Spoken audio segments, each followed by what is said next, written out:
C'est-à-dire que lorsque vous faites ce dépistage organisé, vous allez avoir un résultat qui, s'il est positif, votre médecin à ce moment-là vous demandera de voir un gastro-entérologue qui vous fera une coloscopie. Lors de la coloscopie, s'il y a des polypes qui font saigner, puisque ce sont ces polypes qui mettent du temps entre 5 et 10 ans pour évoluer et se développer en cancer, il vous enlève le polype, il l'envoie bien entendu en un impact pour savoir si c'est une lésion cancéreuse ou non, et vous êtes tranquille. Ensuite, il vous dira contrôle tous les 5 ans. Vous n'avez plus à faire le dépistage tous les 2 ans de recherche de sang dans les selles quand vous avez fait la coloscopie. Pour le cancer de la prostate, pour le dépistage, c'est pas un dépistage organisé, bien que c'est demandé parce que c'est un cancer fréquent aux Antilles. On conseille de vous rapprocher de votre médecin et de faire un dosage PSA. Et on préconise un toucher rectal, mais il y a d'autres examens qui sont plus fiables actuellement. Sachez, tout cancer traité à temps en guérit. Le cancer n'est pas égal à la mort. Raison pour laquelle, quand vous vous sentez fatigué en vous levant le matin sur une semaine, 15 jours, vous vous sentez fatigué, vous avez l'impression que vous ne récupérez pas, il faut vous rappeler que vous avez perdu un peu de poids, rapprochez-vous de votre médecin et demandez-lui un bilan.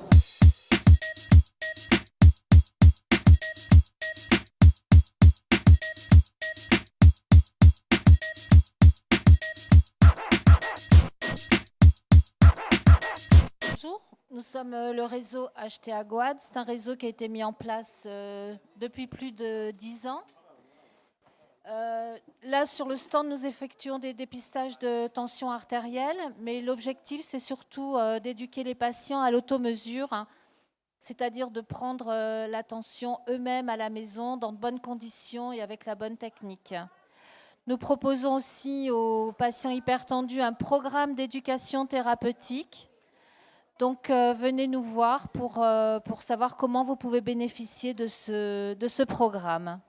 Notre réseau, lui, a vocation à accompagner les personnes diabétiques et à mieux les informer et à leur proposer aussi des programmes d'éducation thérapeutique afin qu'ils puissent mieux se soigner et devenir autonomes. L'objectif également est d'éviter donc ces complications en ayant tous les atouts, toutes les connaissances pour pouvoir mieux s'équilibrer et éviter la survenue de ces complications.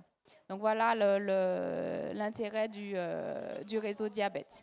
Donc, quand on parle de santé sexuelle, ce sont toutes les questions liées à la sexualité. Donc, quand on parle de la sexualité, donc on pense aussi aux grossesses, aux désirs de grossesse, aux non-désirs, aux préventions, mais toute cette partie accompagnement dans sa vie personnelle, dans sa vie de famille, dans sa vie, dans son développement personnel. Donc, on est là donc, pour éviter tout ce qu'on ne veut pas, de se prendre en main.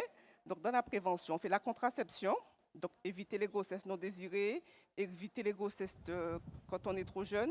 Donc, ça permet de planifier ces grossesses. Donc, on fait des consultations au niveau donc, de la contraception. Donc, tout ce qui est prévention au niveau des dépistages des infections sexuellement transmissibles. Donc, toute l'information qui accompagne donc, ces infections sexuellement transmissibles. Et aujourd'hui, donc, nous proposons ce que nous appelons le dépistage TROD. Donc, le TROD, c'est le test rapide d'orientation diagnostique du HIV, en fait. Donc, c'est un test rapide que nous pouvons faire sur place aujourd'hui. Et l'avantage de faire ce test, justement, c'est de se soigner, de se prendre en charge et de se soigner. Donc, à côté de toute cette partie, donc, il y a aussi toute la partie information et éducation sexuelle. Donc, ça se fait avec les jeunes, les moins jeunes, les familles. Donc, ça se fait avec les associations, dans les écoles.